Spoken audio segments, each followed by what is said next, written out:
ছবি অঙ্গনের তারকাদের ব্যক্তিগত জীবন নিয়ে ভক্তদের আগ্রহ বরাবরই তুঙ্গে। জনপ্রিয় বাংলাদেশি অভিনেত্রী ও মডেল দিঘিও আগ্রহের বাইরে নয়। তবে ছবিজের কাজ করতে গিয়ে তিক্ত অভিজ্ঞতার শিকার হয়েছেন তিনি, যা সম্প্রতি এক সাক্ষাৎকারে প্রকাশ করেছেন।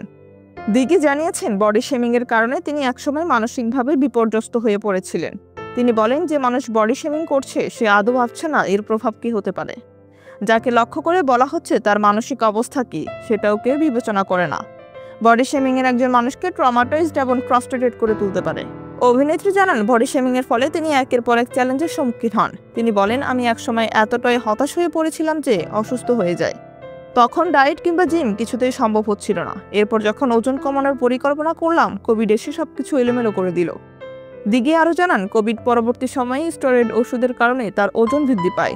তিনি বলেন, ওষুধের প্রভাবে শরীর ফুলে গিয়েছিল এবং দুর্বল হয়ে পড়েছিলাম। এটা ছিল আমার জন্য একটি ভয়ানক সময়। 1 বছরের মতো ভুগতে হয়েছে এবং শুকানোর জন্য প্রচুর কষ্ট করতে হয়েছে। এই তিক্ত অভিজ্ঞতা সত্ত্বেও দিঘি শারীরিক ও মানসিক শক্তি দিয়ে পরিস্থিতি সামাল দিয়েছে, যা তার ভক্তদের জন্য এক অনুপ্রেরণার উৎস।